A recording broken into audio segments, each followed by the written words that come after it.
The International Women's Day 2023 theme is Cracking the Code and DigitaALL.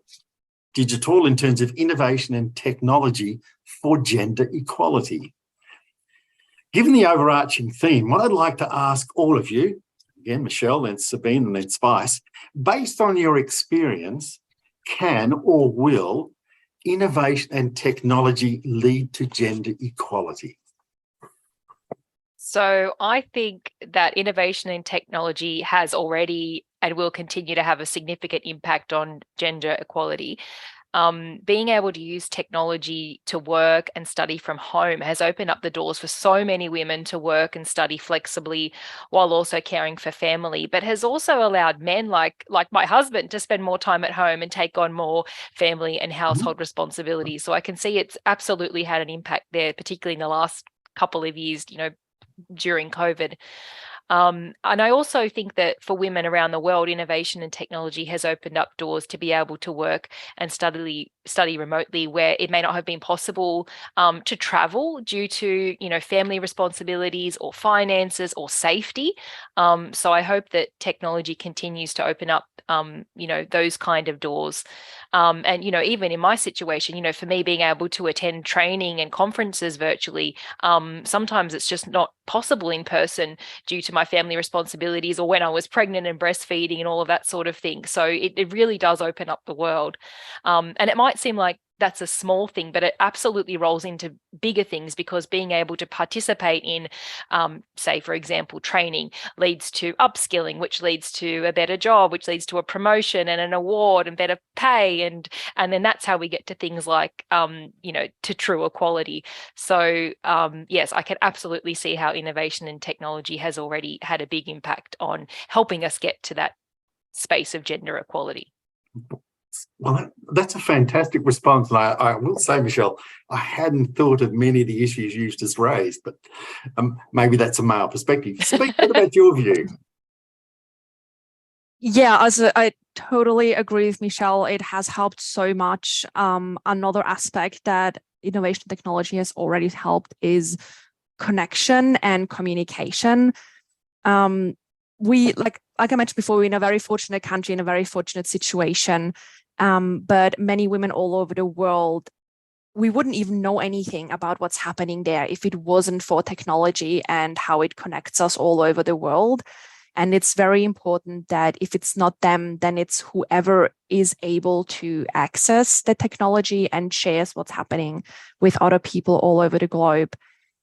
It just can be a very powerful tool in fighting inequality, because if we don't know about what's happening, we can't help. We can't support them. We can't address it. We can't raise it to any of the leaders. And we still have to keep pushing towards that because there's still so many women all over the world, even in countries that have very well access to technology, that don't have any access to it, and they can't really raise awareness to what's happening. So I feel like it's good to talk about this because we have to give them more access. It's part of human rights. It's part of equality with everyone. And if they can't say anything, then we can't do anything. Thank you, Sabine. Very supportive comments from Sabine. Spice, over to you as our digital learning expert. What about you?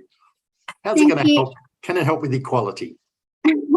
Thank you. I agree with whatever Michelle and Sabine said in terms of the opportunity technology and innovation have for gender equality here, because technology does provide more opportunities for girls and women to access education, especially in remote and underprivileged areas, as we know. I'll probably add a couple of things from the education development and digital product and production here. Because of the technology and innovation, there are more resources about online learning, education apps and ebooks, and so all these resources give accessible opportunity to everyone, and give them opportunity to have the flexibility to work and study from anywhere, anytime. Like Michelle mentioned, is the flexibility that give to women, particularly those women who had to work from home, the woman who had to work from home as a mother and had opportunity to study and do some flexible work from home. I think. And also, I want to add a couple of things about data here. Because of development and technology, and also because of the innovation focused nowadays, many technology company has put a lot of focus on the leadership roles, opportunity for women, and also the pay gap for women. Things are moving slowly, but moving in a very good direction, because the women representatives in the big technology company increasing. And this also allows with many research showing gender and culture diverse company grow quite quicker and bigger. And another thing I want to mention here, I think, is the development of technology and focus on innovation give women more opportunity, particularly in the field of human-related product design. Personally, I think women can use their sensitivity and empathy to human needs better, and to the details of the product and development projects. This is because many of the grounding work in programming, coding, or software testing can now be taken by the AI or the other algorithm. And so women can use their talents in identify gaps in humanity and to boost the development of the digital products. Thank you. Thank you to the three of you. Yeah, like, again, fascinating observations and comments. I mean, it certainly brings up to my mind what you were just saying, Spice. How do we get more women into the STEM area, science, technology, engineering, mathematics?